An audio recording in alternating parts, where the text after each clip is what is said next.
Define purpose. Define it.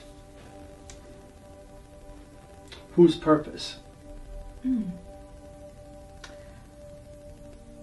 My purpose. So, you can have a purpose for a lot of things, right? I can have a purpose to make a cup of tea. There's my purpose today. Or when I was a kid growing up in Ireland, my purpose was to be Batman, because I used to watch the shows, so I want to be Batman. That was my purpose.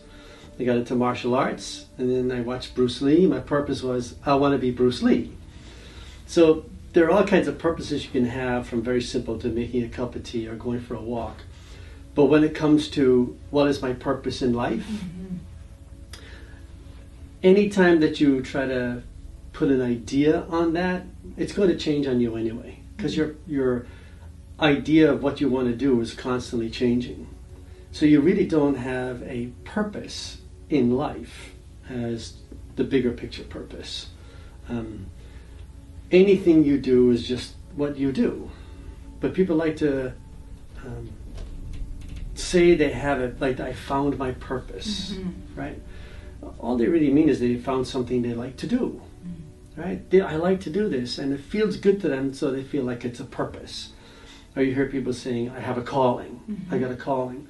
It's really just what you love to do, feels good to you, so it feels purposeful. But there's no preordained, you come into life and there's a purpose and you need to find out what this purpose is, because then you become full because you have a purpose. It's not like that. Whatever you do with this life is whatever you do with this life. So you're saying, what I heard you say was that we don't come in to find our purpose, but there is purpose to everything. You should do everything in a meaningful way. So if your purpose is to do something, or anything you do in a meaningful way, well, that's a wonderful purpose, right? So it doesn't matter what it is you're doing, whether you're making a cup of tea or building a skyscraper. If you do it in a meaningful way, you're doing it purposefully. But it's not. You don't really have a purpose, a life purpose. We just like to call it that. But so many people have written books and taught people how to find their purpose, right? To be able to understand your soul's purpose, or why you're here. And your soul doesn't have a purpose. If your soul had a purpose, it means that your soul is incomplete, right? It has something to do. Well, your soul, if we want to call it a soul, right? It's complete on its own. It doesn't have anything to do. A human has something to do, because you're here, so you're going to do something. And so we're always trying to relate spiritual things to human things, because we define God in a human way, right? There's a man, sitting there somewhere. It's always defined from a human experience, because if that's all you know, that's how you're going to define things. So if you define a purpose that way, you're defining it as a human quality. You're saying your soul has a human quality to it. Who you are beyond this physical body and this human condition is just fine the way it is. It doesn't have a purpose. It just is as it is. You become a human, you can have all kinds of purposes. So if you take humans out of the equation and there is just life, what would be the purpose of life? So I saw a quote in a Tai Chi book recently, and it said, if seeds had goals, there wouldn't be very many flowers. Because if a flower seed has a goal to become a tree, right, it'll never become a tree, and it'll spend its whole life trying to be a tree when it's a flower, right? So if you just be life, life happens in all kinds of ways, right? It could be a tree, it could be a human, it could be an animal, it could be a cloud. This is all life, right? if you don't understand life, you're always trying to find out what is life. Right? But if you know what it is behind all of this condition, when you're born and you see everything's already there, and you have this, you say, well, how did it get here? There has to be a reason how it got here, and of course there's a reason how it got here. You know, things are created, right? But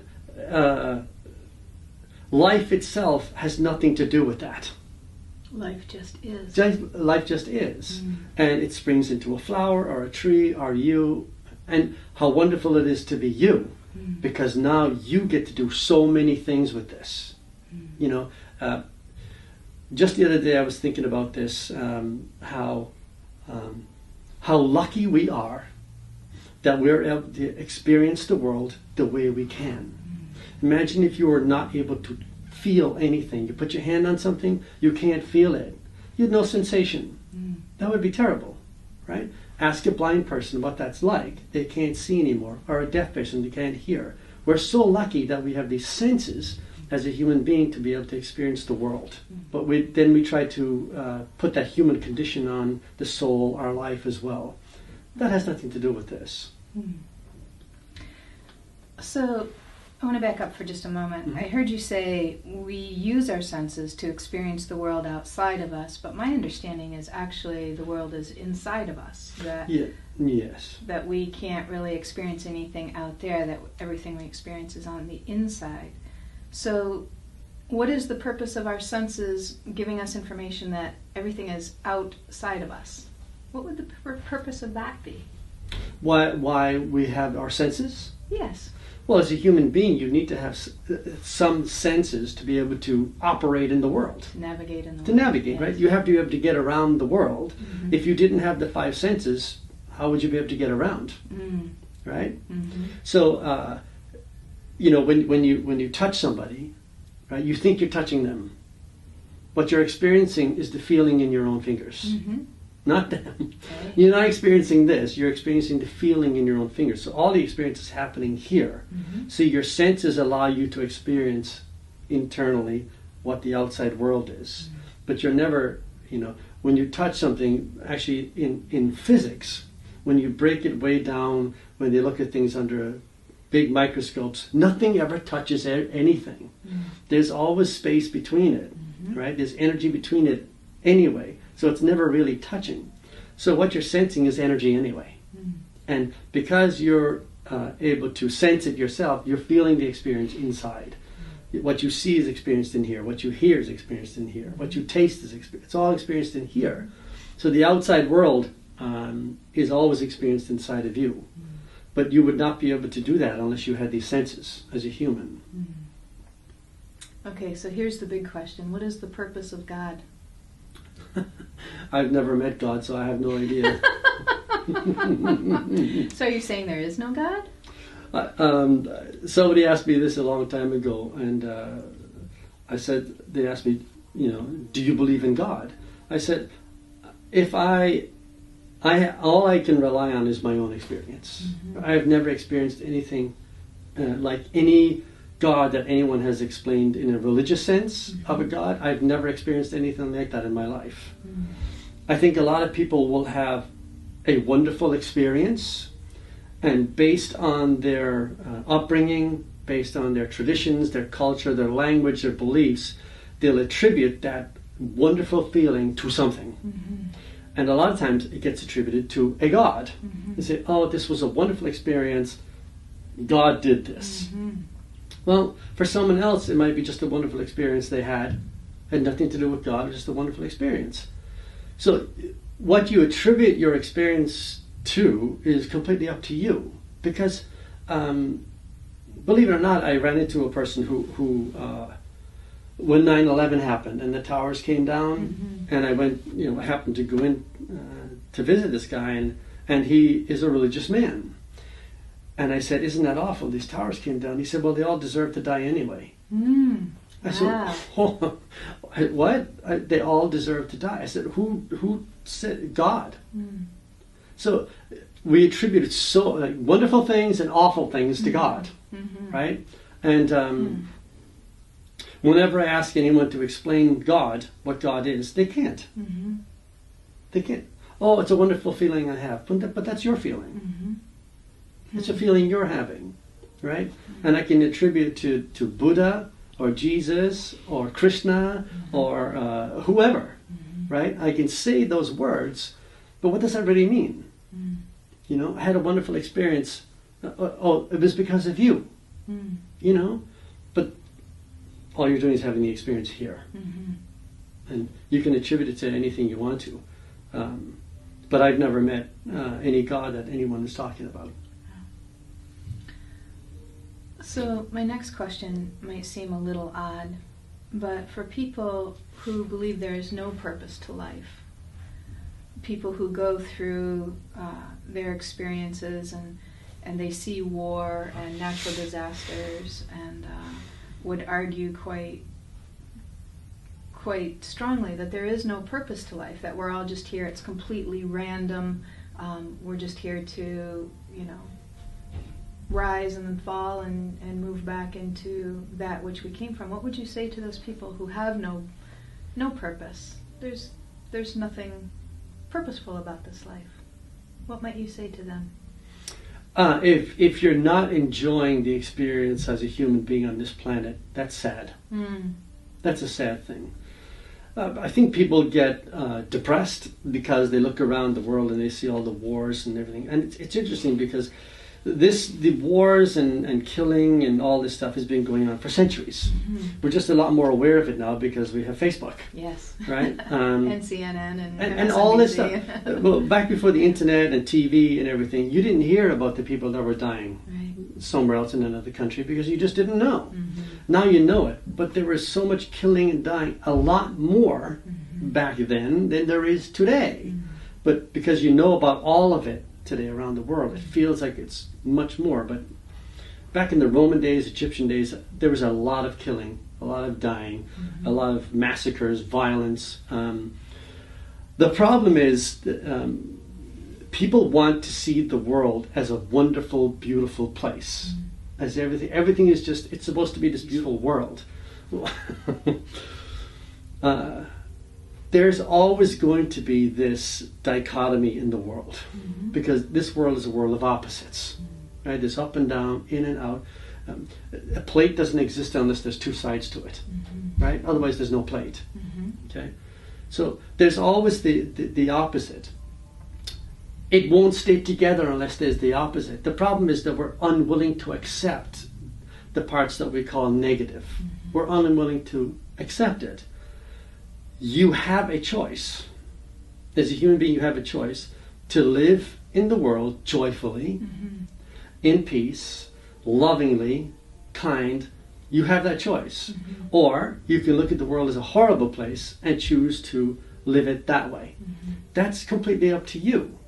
And I choose to live it joyfully.